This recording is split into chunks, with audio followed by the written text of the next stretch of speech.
ඕගොල්ලන්ට ඊළඟ kanji 54 වෙනි kanji 10 වලට කියන kanji මේක go විදියට විතරයි ශබ්ද වෙන්නේ. 10 සහ 2 එකතු වී 12 සෑදෙන අතර මෙමගින් 10 වල නිරූපණය වේ කියලා මම මෙතන සඳහන් කරලා තියෙනවානේ. එක මිනිස්සෙක් අතින් පෙන්නනවා. උඩ තියෙන 2 යට තියෙන 10. මෙන්න මේ 10 පොඩ්ඩක් උඩට ගිහිල්ලා මේ දෙකත් එක්ක එකතු වෙලා ඔන්න 10 කියන sorry 10වල 12 කියන එක හැදිලා තිනවා. 12 කියලා කියන්නේ දහවල් 12 කියන එක තමයි මෙතනින් නිරූපණය වෙන්නේ කියලා ඔයගලන්ට මතක තියාගන්න පුළුවන්. මේක පැටලෙන්න පුළුවන් kanji තමයි මේක. sen kanjiයත් එක පැටලෙන්න පුළුවන්. sen කියන්නේ කීයටද? මොකද්ද? 1000 1000ත් එක පොඩ්ඩක් පැටලෙන්න පුළුවන්. 1000 පොඩ්ඩක් මෙහෙම වක් වෙලා තිනවා. මෙතනින් ඉරක් නැහැ. ඊළඟට මේ උෂි kanjiයත් එක පැටලෙන්න පුළුවන්. උෂි කියන්නේ මොකද්ද?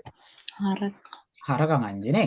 ඔයගලන්ට මේක මතක තියාගන්න පුළුවන්. හරකට මෙන්න මෙතනින් අණක් තියෙනවා කියලා මතක තියාගන්න පුළුවන් හරකගේ අණ විදියට. මේකට අණක් නැහැ කියලා මතක තියාගන්න පුළුවන්. 10 වලට අණක් නැහැ. උෂි kanjiයට අණක් තියෙනවා.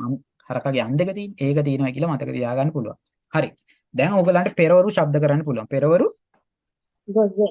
ගොසේ ගොසෙන් කියලා ශබ්ද කරන්න පුළුවන්. පස්වරු ගොගෝ ගෝගෝ කියලා ශබ්ද කරන්න පුළුවන්. හරි.